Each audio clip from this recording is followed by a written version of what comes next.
Imagina acordar num lugar onde cada parede esconde um segredo mortal, onde ninguém diz toda a verdade e onde até o seu corpo pode ser uma arma. É nesse cenário que começa o terceiro episódio de Alien Earth, e se você achava que já tinha visto de tudo, se prepara porque Metamorfose não é só um nome de um episódio, é um aviso de que tudo tá prestes a mudar. Hoje eu vou explorar cada detalhe, cada reviravolta, cada cena que me fez ficar pensando o que foi que eu acabei de ver, mas antes você já sabe, já deixa aquele like, se inscreve aqui no canal, porque é só um clique aí pra você, mas que é muito importante aqui pra mim. Então bora pro vídeo.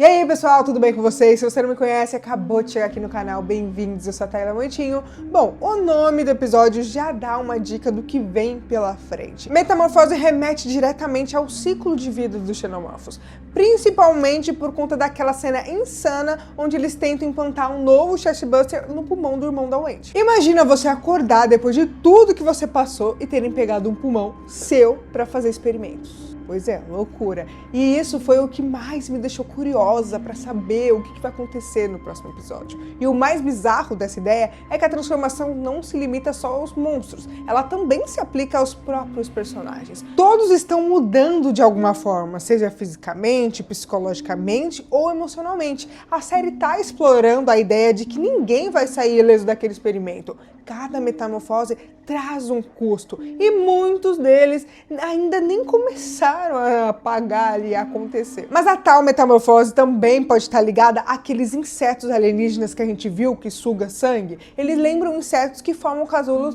e depois se transformam em algo muito mais aterrorizante. A gente ainda não sabe qual vai ser a fase deles, mas com certeza vem alguma coisa pesada aí. E o que é mais assustador em tudo aqui, além dos monstros, é a ideia de que os próprios cientistas não têm noção do que eles estão fazendo. E querendo ou não, eles estão brincando com forças que eles não compreendem. A curiosidade aqui virou obsessão e o que era ciência virou loucura disfarçada de progresso. Esses insetos podem ser a chave de algo muito maior e talvez a ameaça que eles representam ainda esteja apenas no início. Assim como no episódio anterior, a introdução é feita com uma recapitulação boa, misturando os créditos iniciais com as cenas dos episódios passados. É bem mais criativo do que aquele resumão que a gente já tá acostumado, já tá congelado ali, que a gente já sabe como que é. A série segue usando também a fonte clássica dos filmes Alien, com aquele brilho vindo de baixo, o que reforça a conexão com o universo cinematográfico da franquia. Esse cuidado visual ajuda a manter a identidade da franquia viva, ao mesmo tempo que apresenta algo novo. É como uma homenagem sutil para os fãs de longa data. E mesmo que você esteja chegando agora nesse universo, dá para sentir o legado que está sendo carregado aqui. A ambientação, o design, o clima, tudo grita Alien, mas com um toque moderno. E a história começa exatamente de onde a gente parou no episódio 2, com a personagem falando pro Slightly cuidar dos ovos do xenomorfo. Porque o Kush já tinha deixado claro que a missão ali era recuperar todos os espécimes e levar lá pra Neverland. E essa corrida contra o tempo para capturar tudo e voltar é o que move grande parte desse episódio. Cada movimento parece carregado com urgência e o menor erro pode custar muito caro. A pressão ali é real e os personagens estão sendo levados ao limite. Descendo até os níveis inferiores da nave, a Wendy tenta alcançar o seu irmão, o xenomorfo, mas durante esse trajeto ela ouve um zumbido característico como se os xenomorfos estivessem se comunicando. E isso acontece novamente mais tarde, quando os ovos começam a reagir quando o experimento está sendo feito com os facehuggers. E a série sugere que eles têm uma espécie de mente coletiva entre eles. E é algo que já foi dito em outros filmes, né, da franquia. Porque tem a questão da rainha, né? A gente não pode esquecer isso. E o mais interessante é como a Wendy parece sensível a tudo isso. Como se ela estivesse se conectando ali aos sinais, mesmo que não entenda totalmente. A trilha sonora, os sons abafados, os ruídos de fundo aumentam ainda mais essa sensação de tensão. Porque ali não é só o perigo físico, é um desconforto psicológico crescente. O espectador sente que tem algo ali, o som invisível. Nos quadrinhos e outras mídias da franquia, isso é muito comum, porque, como eu disse, tem a questão da rainha que comanda, tem os drones que são soldados lá, e também tem a questão dos facehuggers, que eles implantam os embriões que viram chestbuster e depois novos xenomorfos. Uma estrutura muito parecida com as das formigas e das abelhas, onde cada membro da colônia tem uma função bem definida. Isso dá aos xenomorfos um ar quase militar, estratégico, eles não agem por instinto puro, tem um plano por trás de cada movimento. Eles não apenas eliminam só porque querem, eles constroem algo, colonizam, expandem. Uma dúvida que muita gente teve nos primeiros episódios foi: da onde veio esses ovos? O Morrow apenas mencionou que a nave encontrou eles numa lua, mas não diz qual. Será que foi na LV-426? A presença de uma rainha é fundamental. Então será que foi implantado no pulmão lá do irmão da Wendy? Parece improvável?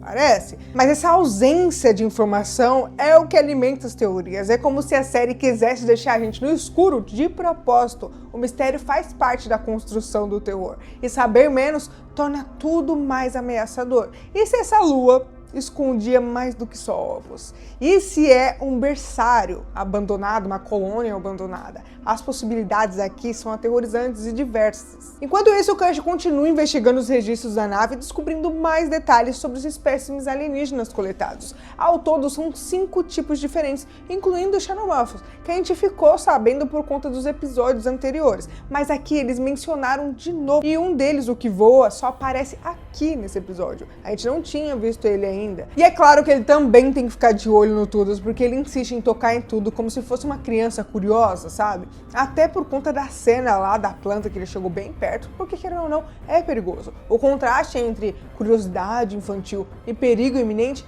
é constante aqui nessa parte, porque o Todos representa o lado mais ingênuo do grupo, aquele que ainda não compreendeu o tamanho da ameaça, e isso aqui é perigoso. Porque nesse universo a curiosidade pode literalmente te matar. O tom do episódio fica ainda mais sombrio a cada minuto, e até os momentos leves têm um peso esquisito no ar. A Nibis, por exemplo, ela começou a entrar numa espiral de paranoia, gente. Ela tá a caminho de surtar ali na série. Ela se encanta com a Lula com o globo ocular, mas ao mesmo tempo começa a perder o controle. Desde o começo ficou bem claro que algum dos híbridos iam surtar. E a Nibis parece estar chegando nesse ponto aí. Ela se revolta por não poder escolher o seu próprio nome, diferente da Wendy, que é considerada especial por ser a primeira, e isso revela uma frustração profunda nela, que vai além da simples identidade. A Nibis quer autonomia, quer controle, mas está presa num corpo que não escolheu, num experimento que não entende totalmente, sendo monitorada a todo o tempo. E essa tensão interna é o prenúncio para algo muito maior. E quando ela explodir, vai deixar marcas. A loucura dela pode não ser apenas pessoal, pode virar coletiva.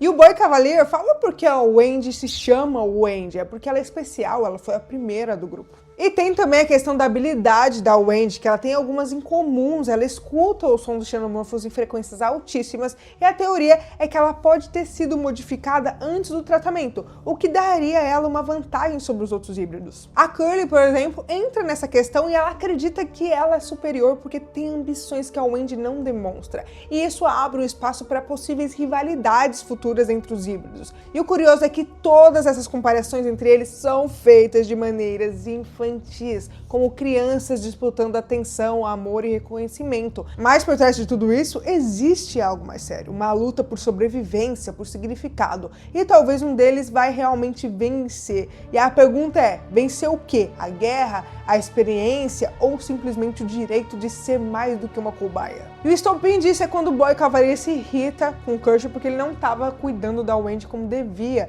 e isso fica claro que ela é a favorita dele naquele momento. E essa preferência cria uma tensão silenciosa entre os demais, como se todos estivessem competindo por aprovação. A dinâmica entre eles vai muito além da hierarquia científica, emocional, pessoal, são crianças tentando entender o seu lugar no mundo que trata ela como objeto. E no meio disso tudo tem o afeto, o ciúme, o ressentimento, a base da personalidade de cada híbrido começa a aparecer e fica claro que a bomba tá armada e é só questão de tempo para explodir. E nesse episódio a gente viu uma das lutas mais intensas, né, da Wendy contra o xenomorfo, uma espécie de duelo entre super seres, e a luta termina com a cabeça dele arrancada, pois é. Mas a Wendy sai vitoriosa e abalada, ainda tentando entender o que aconteceu com ela. E a forma como a luta é mostrada do ponto de vista do irmão dela, com enquadramentos que lembram de quadrinhos ou filmes de super-heróis, reforça o clima épico. E ali a cena é brutal, visceral e cheia de tensão. O sangue ácido do xenomorfo, os sons abafados, a respiração pesada,